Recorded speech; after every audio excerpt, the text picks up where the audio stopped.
Good evening, Raiders Nation, and welcome to another electrifying edition of Silver and Black Tonight, broadcasting live from the heart of the Las Vegas Strip, where the lights never dim and the hopes of a championship-hungry fanbase burn brighter than ever. I'm your host, Jax Harlan, and folks, if you've been pacing the floors of Allegiant Stadium, wondering when the Raiders are finally going to solve this quarterback puzzle, then strap in, because ESPN analyst Seth Walder just lobbed a grenade into the NFL trade waters that could reshape the future of this franchise. We're talking about a blockbuster, hypothetical, jaw-dropping trade proposal that would send Miami Dolphins quarterback Tua Tagovailoa to the Las Vegas Raiders, along with not one, but 2 second-round draft picks. Yes, you heard that correctly. 2 selections, in exchange for a single fifth-rounder heading back to South Florida. This isn't just a trade idea, it's a seismic shift in the quarterback landscape, and tonight, we're diving deep into every angle, every implication, and every ounce of Raiders lore that makes this story so tantalizing. Let's start with the hook that grabbed every headline across the league yesterday. Seth Walder, the sharp-minded analytics expert over at ESPN, went on air and laid out what he called the Brock Osweiler trade on steroids.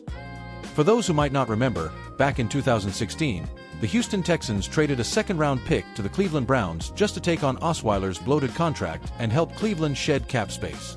It was a financial maneuver disguised as a football trade. Well, Walder is proposing something similar, but on a galactic scale.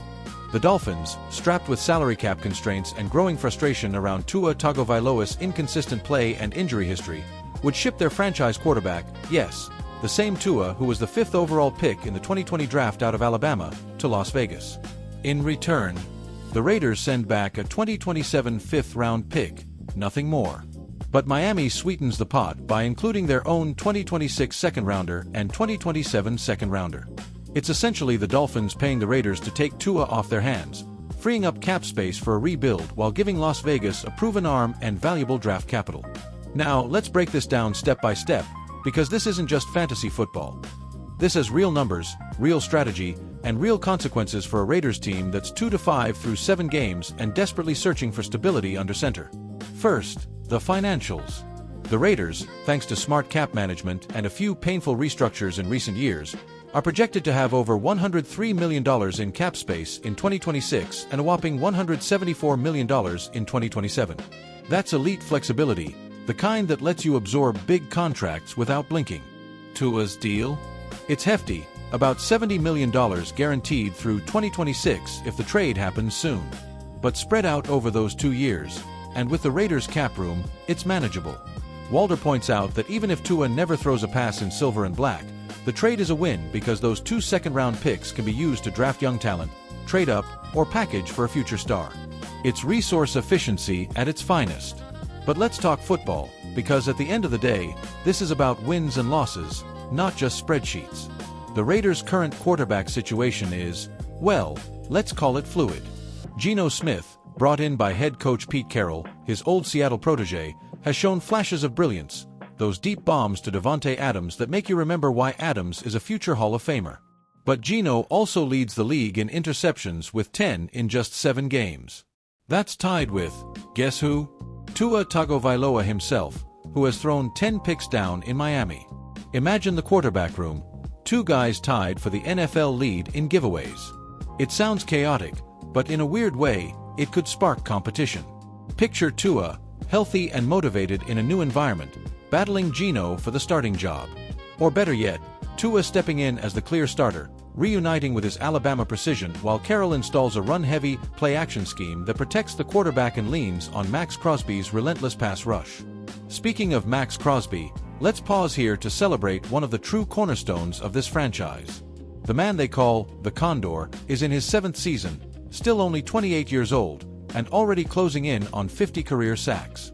Born in Michigan, drafted in the 4th round back in 2019, Crosby embodies everything the Raiders stand for: grit, rebellion, and an unyielding commitment to excellence. Remember Al Davis's famous motto? Commitment to excellence. It's etched into the walls of the Raiders facility, and Crosby lives it every snap. This season, he's got 6.5 sacks already, leading a defensive line that's been the bright spot in an otherwise frustrating year.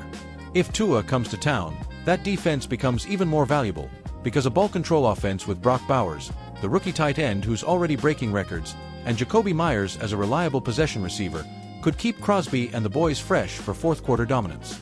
Now, let's zoom out and put this in historical context, because the Raiders aren't just any team, they're a legacy. Founded in 1960 as part of the upstart AFL, the Raiders quickly became the bad boys of football. Oakland in the 60s and 70s was a hotbed of counterculture, and the team mirrored that with silver and black uniforms, pirate logos, and a swagger that said, "We're here to disrupt." John Madden, the Hall of Fame coach with a booming voice and larger-than-life personality, led them to their first Super Bowl in 1976, beating the Minnesota Vikings 32-14. Then came the 80s dynasty under Tom Flores. Super Bowl 15 over the Eagles, Super Bowl 18 crushing the Washington Redskins 38-9. Legends like Ken, the Snake Stabler, the left-handed gunslinger with ice in his veins. Marcus Allen, the Heisman winner who ran for 209 yards in that Super Bowl 18 MVP performance. Fred Biletnikoff, the sticky-handed receiver.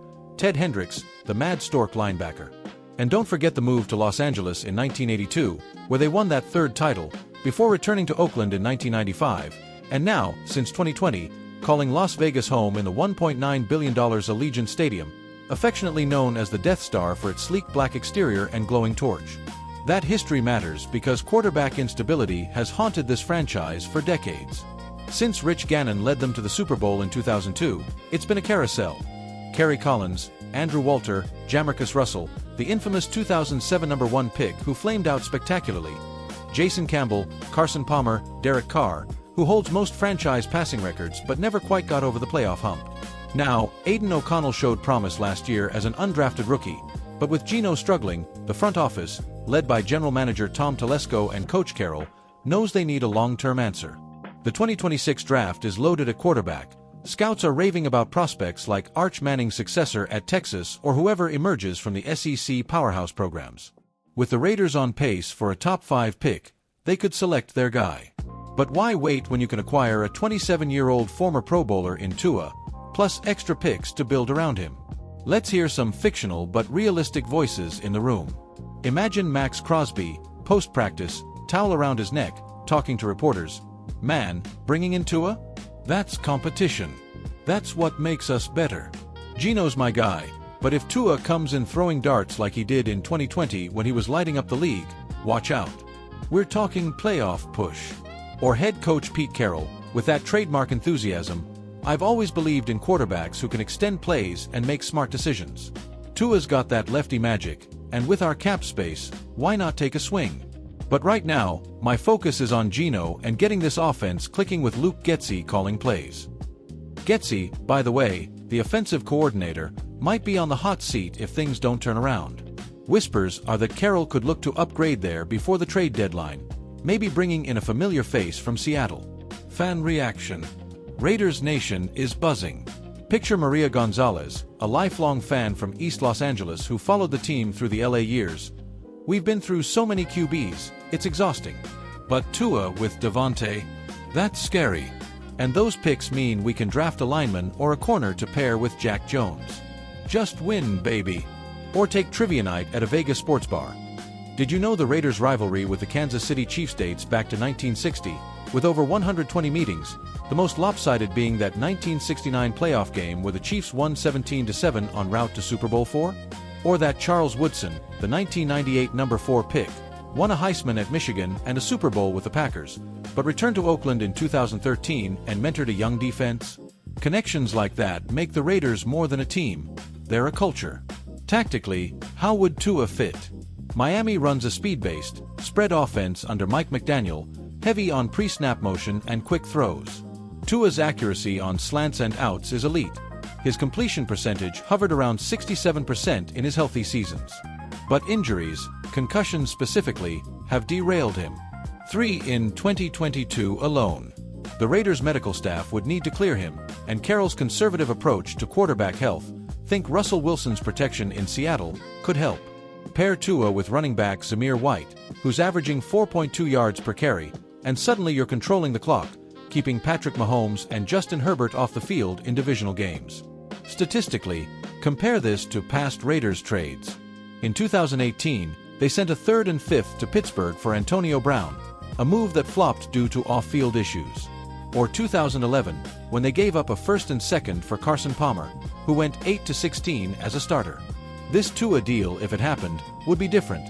Lower cost, higher upside with the picks. The Dolphins get cap relief to chase free agents or rebuild through the draft, while the Raiders accelerate their timeline. Walder's point about efficiency rings true. Even as a bridge quarterback, Tua buys time to develop a rookie or lets O'Connell mature on the bench. Looking ahead, the trade deadline is November 4th, just days away. Unlikely. Absolutely. Miami would need to admit defeat on Tua, and Carroll seems committed to Geno. But hypotheticals spark debate, and this one has legs. If the Raiders make the playoffs, improbable at 2-5 but not impossible in a weak AFC, Tua could be the spark. More likely, those seconds become trade bait in 2026 to move up for a quarterback or bolster the defense. Crosby needs help. Christian Wilkins was a great free agent splash last year, but depth is key. Pop culture tie-in. Remember when the Raiders were featured in Any Given Sunday, Al Pacino channeling that intense locker room speech? Or how Snoop Dogg, a Raiders diehard, performs at halftime shows. This trade talk feels like a movie plot. High stakes in the entertainment capital of the world. Predictions. If I had to bet, the Raiders pass on this. They draft high, take a QB like a more mobile version of Derek Carr, and let Carroll build methodically. But if Tua balls out in a prove-it year, 2026 could see silver and black in the AFC West race, challenging the Chiefs' stranglehold. Raiders Nation, what do you think? Drop your takes in the comments, smash that like button if you're ready for quarterback drama, and subscribe for daily updates. Next game against the Bengals, let's pack the Death Star and show the NFL why just win, baby still echoes through the desert. This is Jax Harlan, signing off. Go Raiders!